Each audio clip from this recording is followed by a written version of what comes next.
भोपाल से एक खबर सामने आई है। संविदा नौकरी सुरक्षित होगी, सीधे बर्खास्त नहीं कर सकेंगे। ऊर्जा विभाग ने नई संविदा नीति लागू कर दी है। तो इस वक्त की ये बड़ी अपडेट आपको बता रहे हैं कि संविदा नौकरी सुरक्षित होगी, सीधे किसी भी संविदा कर्मचारी को बर्खास्त नहीं किया जा सकेगा और ऊर्जा विभाग ने नई संविदा नीति लागू कर दी है।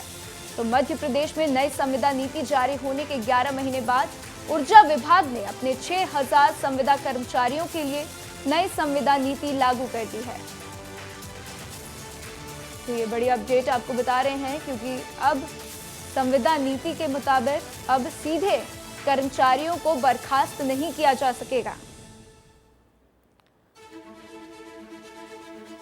20 जून 2024 को जो लाइव हुआ था, तब मैंने कहा था कि उसमें वायदा किया था कि संविदा नीति जो 2023 का अनुमोदन हमारी प्रदेश सरकार ने किया है, उसके अनुरूप हम ये संविदा नीति लागू करेंगे। साथियों, हमारी सरकार की पहली प्राथमिकता है कि हमारे ऊर्जा विभाग के संविदा साथियों हेतु शासन के अनुरूप वो नीति लागू हो। नीति आपके हित का संरक्षण करने वाली है। हमारे संविदा अधिकारी कर्मचारियों का वेतन नियमित पद के समकक्ष मूल वेतन के 100% होगा, जो कि पूर्व में 90% था। पूर्व में नियमित पद के लिए जो भर्ती की जाती थी, विज्ञापन जारी होते थे, उसमें संविदा कर्मियों को 25 से 40% पर आरक्षित करने का प्रावधान था। अब वह प्रावधान 50% हो गया है। तो अब संविदा कर्मचारियों के लिए राहत की खबर है और आइए आपको ग्राफिक्स के माध्यम से समझाते हैं कि अब इस नीति के लागू होने के बाद क्या क्या लाभ मिलने वाले हैं। तो देखिए, नई संविदा नीति के मुताबिक अनुकंपा नियुक्ति दी जाएगी और इसके साथ ही आपको बता दें कि हर साल वेतन में भी वृद्धि होगी। तो जैसे ही ये नीति को लागू किया जाएगा, वैसे ही हर साल वेतन में वृद्धि होगी और जैसे समान कर्मचारियों को वेतन मिलता है, वैसे ही इनको भी मिलेगा। इसके साथ ही ग्रेच्युइटी का लाभ मिलेगा। ग्रेच्युइटी आप समझते होंगे, जब भी आप किसी भी जगह पर 5 साल तक का काम कर लेते हैं या 5 साल से अधिक काम करते हैं, तो आपको एक सर्टेन अमाउंट मिलता है, जो कि लाभ यहाँ पर आपको नई संविदा नीति के मुताबिक मिल सकेगा। इसके साथ ही नियमित कर्मचारियों के समान मातृत्व और पितृत्व, आपको बता दें, अवकाश की पात्रता भी होगी। तो ये भी बहुत अहम अपडेट है, इस पर आप ध्यान दीजिए। इसके साथ ही 5 दिवस की छुट्टी में बढ़ोतरी की जाएगी। तो नई संविदा नीति के लागू होते ही जैसे ही आम कर्मचारियों को छुट्टियां मिलती हैं, वेतन मिलते हैं, ठीक वैसे ही आप जो ये कर्मचारी हैं उनको भी मिलेंगे। इसके साथ ही मेडिकल की सुविधा और लाभ भी दिया जाएगा। जैसा कि आप जानते होंगे कि ऑफिस में क्या होता है, जब आप काम करते हैं तो आपको जो है ऑफिस की तरफ से मेडिकल मिलता है, आपको अलाउंस मिलता है। आपको कोई भी अगर दिक्कत होती है तो आप जो है कहीं भी जाकर अपना इलाज कराते हैं बड़े स्तर पर, तो उसके लिए ऑफिस आपके लिए पैसे देता है। तो जब ये नई नीति लागू हो जाएगी तो आपको जो है ऑफिस की तरफ से आपको ये पैसे मिलेंगे। इसके साथ ही कार्य के दौरान दुर्घटना पर नियमित कर्मचारियों की तरह चिकित्सा लाभ भी मिलेगा। जैसा कि मैं आपको बता रही थी कि चिकित्सा लाभ आपको मिलेगा और ये सबसे इम्पोर्टेंट होता है, इसलिए अब ये जो नई संविदा नीति है, इसके मुताबिक आपको ये तमाम लाभ मिलने जा रहे हैं। तो आइए अब इस खबर पर ज्यादा जानकारी के लिए मेरे सहयोगी विवेक भी मेरे साथ जुड़ गए हैं, उनका रुख करते हैं।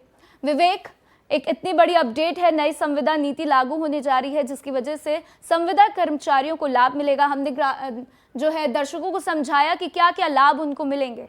तो अब इसके ऊपर तमाम क्या अपडेट है, आगे किस तरीके से ये बढ़ेगा?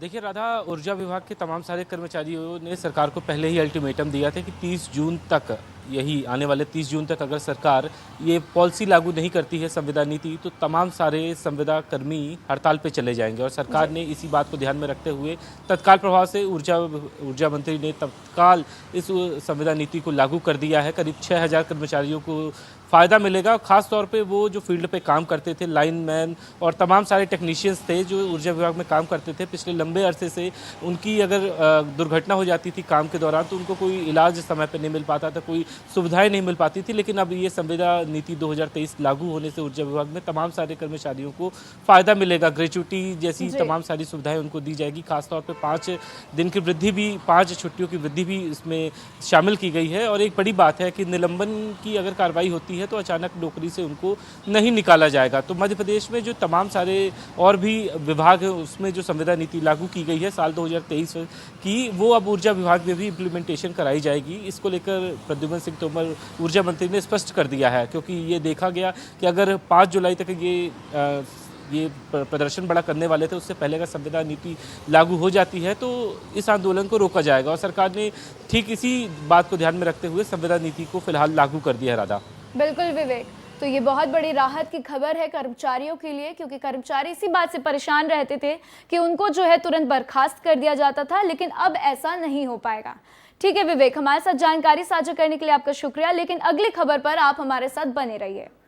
तो चलिए अब अगली खबर का रुख करते हैं। मध्य प्रदेश में सरकारी कर्मचारियों को नियुक्ति के पहले साल 70% वेतन दिया जा रहा है, जबकि पूर्व सरकार ने घोषणा की थी कि 2 साल के भीतर उन्हें 100% वेतन दिया जाएगा। सरकार के इस घोषणा को लेकर मध्य प्रदेश में कर्मचारी संगठनों ने मोर्चा खोल दिया है। खास तौर पर नई नियुक्ति वाले कर्मचारियों ने सरकार से मांग की है कि 12 अप्रैल 2023 को की गई घोषणा को जल्द से जल्द पूरा किया जाए। तो इसके लिए एक अभियान भी चलाया गया है और सोशल मीडिया पर यह अभियान चलाया जा रहा है। आपको बता दें कि कर्मचारियों का तर्क है कि छत्तीसगढ़ सरकार में नए कर्मचारियों को 100% भुगतान किया जा रहा है, लेकिन मध्य प्रदेश कर्मचारी अधिकारी संयुक्त संघ के अध्यक्ष जितेंद्र सिंह का कहना है कि दरअसल पूरा प्रकरण कमलनाथ सरकार के दौरान का है और कमलनाथ सरकार ने यह फैसला किया था कि पहले साल सरकारी कर्मचारियों को 70% वेतन दिया जाएगा, तो दूसरे साल उसे 100% देने की तैयारी थी। लेकिन इसके बाद आपको बता दूं कि शिवराज सिंह चौहान की सरकार बनी और उन्होंने मुख्यमंत्री बनने के बाद से कर्मचारियों की मांग को पूरा करने का भरोसा भी दिया था, लेकिन अब तक इस मांग पर कोई भी फैसला सरकार की तरफ से नहीं लिया गया है।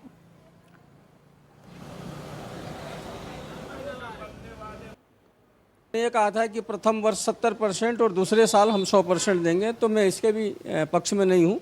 मेरा तो सीधा सीधा ये कहना है कि पूर्व में जिस प्रकार 2 साल की परीक्षा अवधि का जो प्रावधान था, 2 साल की परीक्षा अवधि के प्रावधान का मुख्यमंत्री से मांग करेंगे और मुख्यमंत्री से मिलने का समय भी मांग रहे हैं। हमारे और भी बहुत विषय हैं कर्मचारियों के, जैसे हमारा गृह भाड़ा भत्ता है।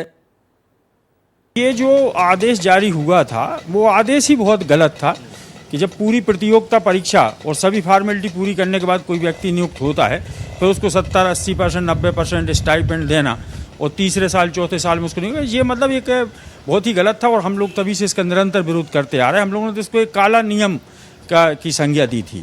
तो माननीय मुख्यमंत्री जी शिवराज जी ने जब पदभार ग्रहण किया था 2020 में, तो उन्होंने आते ही साथ इस बात को कहा था कि हम इसको ठीक करेंगे, और लेकिन अभी वो हो नहीं पाया। बीच में ये चुनाव की आचार संहिता वगैरह, पहले विधानसभा फिर लोकसभा ये रही, तो हमारी शासन से यही मांग है कि उसको शीघ्र उस आदेश को निरस्त किया जाए और पूर्व की व्यवस्था को बहाल किया जाए।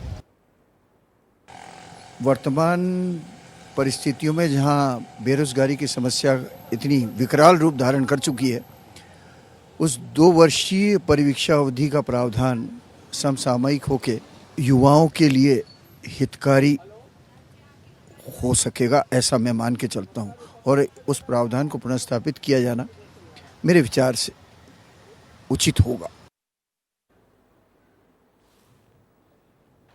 तो चलिए अब हम आपको ग्राफिक्स की मदद से ये पूरा मसला समझाएंगे कि आखिर ये पूरा मसला क्या है। तो देखिए, वेतन पर टेंशन बढ़ गई है। क्यों बढ़ गई है? क्योंकि साल 2019 में कमलनाथ की सरकार बनी।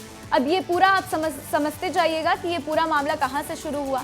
कमलनाथ की सरकार बनी, तो कमलनाथ की जब सरकार बनी तो कर्मचारियों की नियुक्ति के साथ एक आदेश भी जारी किया गया। कर्मचारियों को नियुक्त किया गया, आदेश जारी किया गया। उस आदेश में क्या था कि पहले साल कर्मचारियों को 70% वेतन दिया जाएगा। तो ध्यान दीजिए, कमलनाथ की जब सरकार बनी तो उसी वक्त ये सामने आया कि 70% वेतन आपको मिलेंगे, जिसमें दूसरे साल 80% और तीसरे साल 90% वेतन मिलेगा। इसकी बात कही गई थी कब? कमलनाथ की सरकार में। फिर शिवराज सिंह चौहान आए, उनकी सरकार बनी। उन्होंने क्या किया? नियम में संशोधन किया और संशोधन करते हुए उन्होंने कहा कि कर्मचारी संगठनों को भरोसा दिलाया कि पहले साल में आप 70% वेतन ले लीजिए, लेकिन दूसरे साल में 100% वेतन आपको दिया जाएगा। अब क्या हुआ है, वही 100% वेतन की कर्मचारी मांग कर रहे हैं, क्योंकि अब तक दूसरे साल पूरे होने के बाद भी 100% वेतन कर्मचारियों को नहीं दिया गया है। तो ये पूरा मामला है, ये पूरा मसला है। कर्मचारियों को अभी तक 100% वेतन नहीं मिल रहा है और इसीलिए कर्मचारी अपनी मांग कर रहे हैं।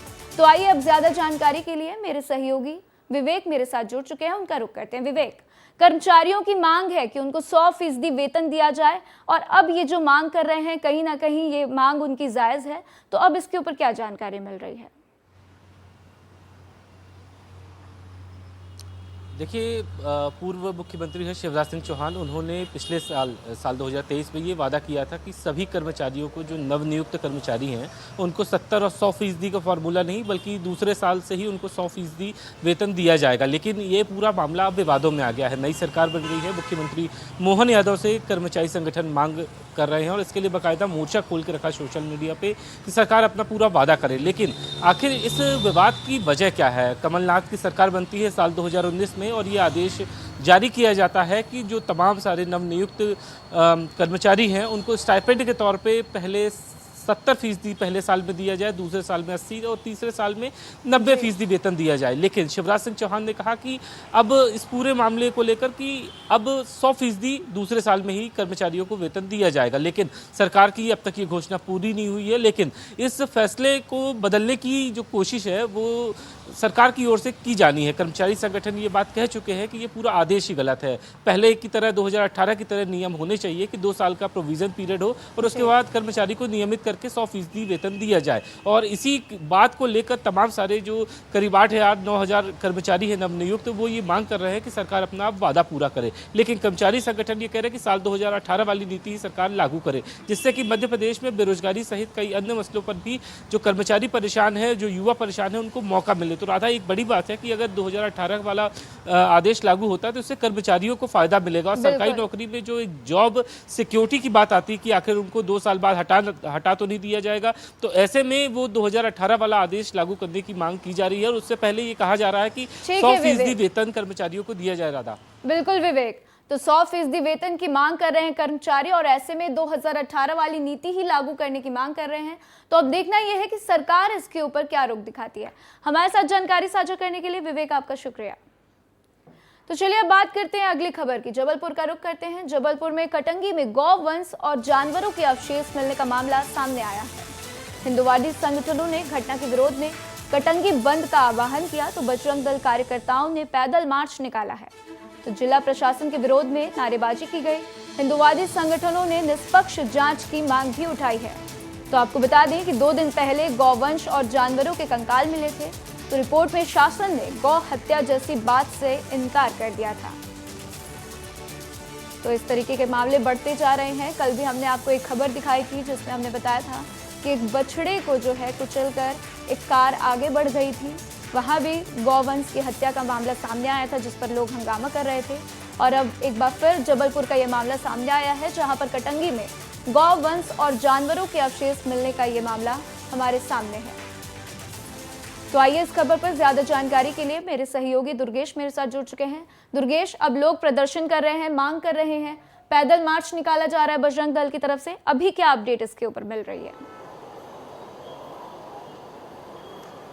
बिल्कुल, देखिए सुबह तकरीबन 3 घंटे का बंद रखा था। कटंगी क्षेत्र जो जबलपुर से तकरीबन 50 किलोमीटर दूर है, जबलपुर जिले के अंतर्गत आता है। लेकिन कटंगी क्षेत्र इसलिए इस मामले में बेहद संवेदनशील है क्योंकि बाकी जिलों की सीमाएं जो है कटंगी क्षेत्र से जुड़ती हैं।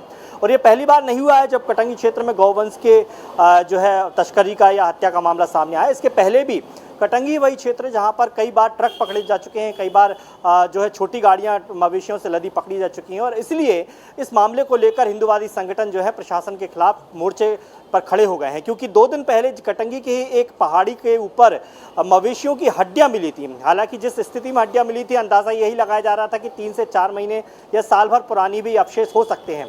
लेकिन बड़ी संख्या में मिली और यही वजह थी कि संख्या जो है इस पूरे मामले को काफ़ी संवेदनशील बना दिया, क्योंकि 50 से 60 मवेशियों की हड्डियां मिलना, सिर मिलना, उनके सींग मिलना इस बात की ओर इशारा कर रहा था कि कहीं ना कहीं इस जगह पर जो गौ तस्करी करते हैं या जो गौ वंश की हत्या करते हैं, जो उसके मांस बेचने का काम करते हैं, उनकी यह हरकत है। क्योंकि पहाड़ी जो है बेहद सुनसान इलाका है, वहाँ पर मवेशियों को ले जाकर उनकी हत्या करना बड़ा आसान है और यही वजह है कि हिंदुवादी संगठनों ने मोर्चा खोला।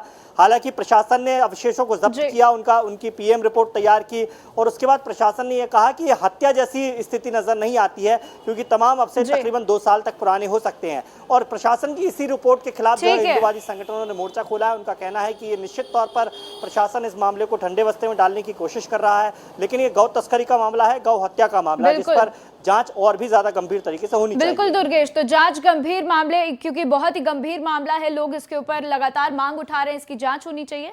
और हमारे साथ जानकारी साझा करने के लिए आपका शुक्रिया। तो चलिए अब बात करते हैं मध्य प्रदेश की, जहां पर विधानसभा मॉनसून सत्र शुरू होने वाला है। तो 1 जुलाई से विधानसभा का मॉनसून सत्र स्टार्ट होना है। मॉनसून सत्र से पहले विपक्ष की क्या रणनीति है, उसको लेकर उप नेता प्रतिपक्ष हेमंत कटारे ने विस्तार न्यूज से खास बातचीत की है। क्या कुछ उन्होंने कहा है, सुनिए।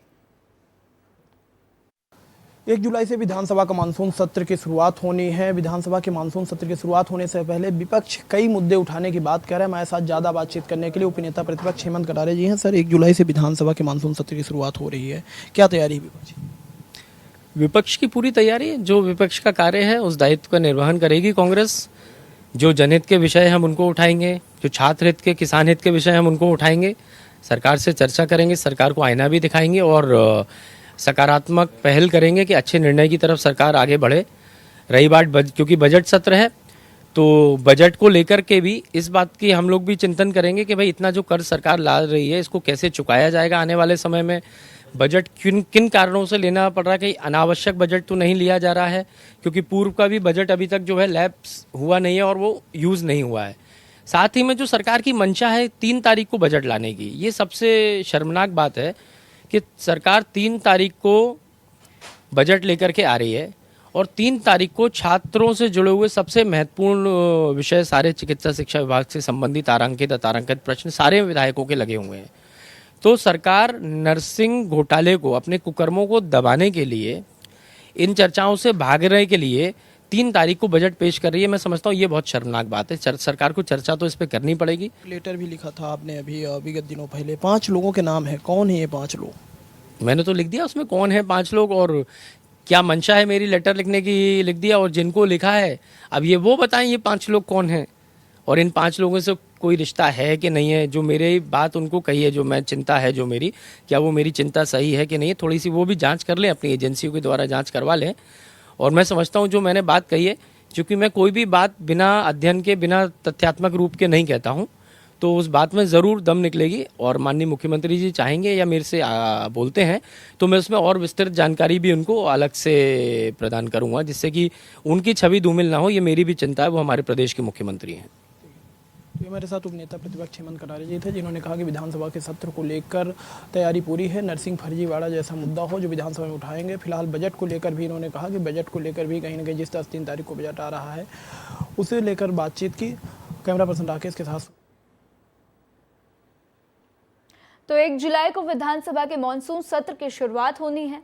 मॉनसून सत्र से पहले राज्य मंत्री गौतम टेटवाल ने विस्तार न्यूज से बातचीत की और कहा कि विधानसभा सत्र को लेकर हमारी तैयारी पूरी है। रही बात सत्र हंगामेदार रहने की, तो विपक्ष और पक्ष अपना काम करेगा। साथ ही उन्होंने कहा कि 200 दिन की काम उपलब्धियों को जनता के बीच रखना है और उसकी बात भी कही है। 1 जुलाई से विधानसभा का मानसून सत्र स्टार्ट होना है, लेकिन मानसून सत्र से पहले लगातार विपक्ष कह रहा है कि चाहे नरसिंह फर्जीवाड़ा हो या फिर अलग अलग मामले हो, उसको लेकर विधानसभा में उठाएंगे। हमारे साथ ज्यादा बातचीत करने के लिए मौजूद हैं मोहन सरकार में राज्य मंत्री गौतम टेटवाल जी। सर से बात कर लेते हैं। सर, विधानसभा का सत्र की शुरुआत होने वाली है, क्या तैयारी है? अच्छी तैयारी है और पूरी तैयारी के साथ सत्ता पक्ष अपना पक्ष रखेगा, विपक्ष का अपना जो कार्य है वो विपक्ष करे, विपक्ष का रोल विपक्ष अदा करे।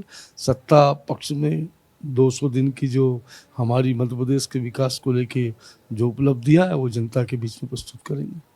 सर विपक्ष लगातार आरोप लगा रहा है नरसिंह फर्जीवाड़ा हो, एक बड़ा मामला सामने आया है और जांच भी चल रही है, उस मामले को उठाने की बात बार बार कह रहा है।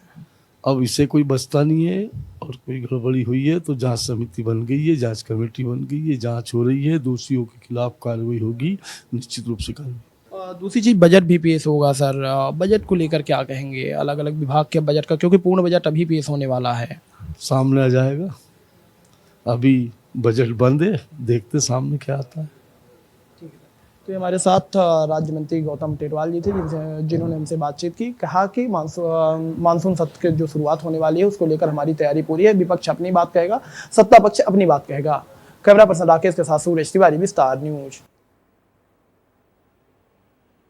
नेता प्रतिपक्ष उमंग सिंघार ने बीजेपी पर जमकर निशाना साधा और कहा कि योजना और नए कानून बनाने वाले कौन हैं?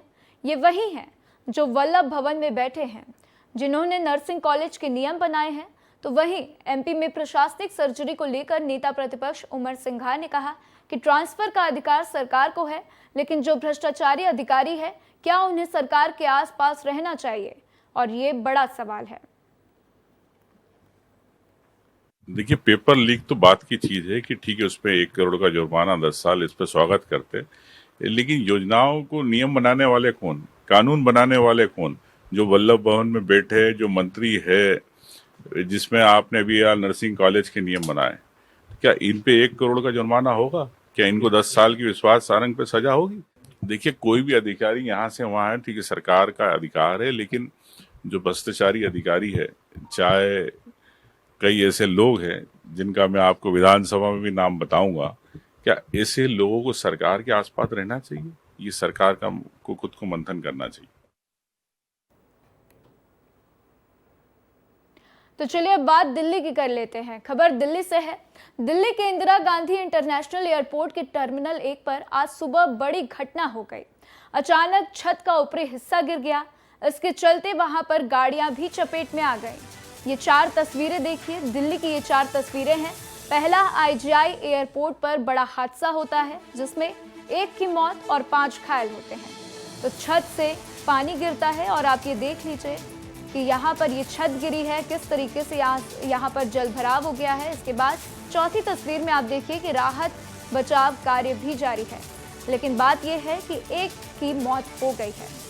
अब आपको बता दें कि मौके पर पुलिस के अलावा फायर ब्रिगेड की टीम भी पहुंची है और इस हादसे में अब तक 5 लोग घायल बताए जा रहे हैं। तो वहीं एक व्यक्ति ने अस्पताल में अपना दम तोड़ दिया।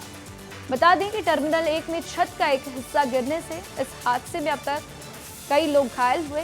अभी तक 5 लोग घायल हुए हैं और इन्हें मेदांता अस्पताल में भर्ती भी करा दिया गया है। और इतना ही नहीं, आपको बता दें कि जबलपुर में भी एयरपोर्ट पर बीते दिन एक बड़ा हादसा होने से टल गया। दरअसल जबलपुर के डुमना एयरपोर्ट पर ड्रॉप एंड गो जोन में खड़ी कार पर शेड गिर गया है, जिससे कार का ऊपरी हिस्सा बुरी तरह से क्षतिग्रस्त हो गया। और ये तस्वीरें हम आपको दिखा रहे हैं। ये 2 तस्वीरें देख लीजिए, पहली तस्वीर दिल्ली की है और दूसरी जबलपुर की। तो कुछ ऐसा ही मामला जबलपुर में भी सामने आया, जिसकी ये तस्वीर आप देख रहे हैं कि किस तरीके से गाड़ी जो है चकनाचूर हो गई है।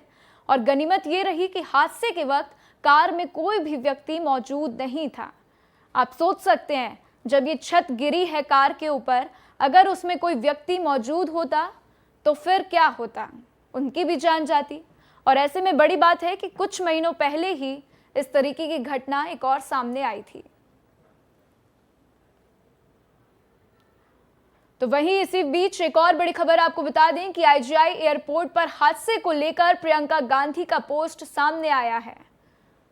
तो दिल्ली में आपको बता दें कि प्रियंका गांधी ने पोस्ट किया है हादसे के ऊपर, और उन्होंने क्या कहा कि कांग्रेस महासचिव प्रियंका गांधी ने एक्स पर लिखा है कि पीएम मोदी ने टर्मिनल 1 का उद्घाटन किया था तो जबलपुर एयरपोर्ट की भी छत ढह गई, उनका ये कहना है। और हादसे में एक कैब ड्राइवर की मौत बेहद दुखद है। तो ये आप प्रियंका गांधी का ट्वीट आपकी टीवी स्क्रीन पर हम आपको दिखा रहे हैं। तो प्रियंका गांधी ने भी अपने ट्वीट में जबलपुर हादसे का जिक्र किया है। उन्होंने कहा कि ठीक इसी तरह जबलपुर एयरपोर्ट पर भी छत ढह गई है।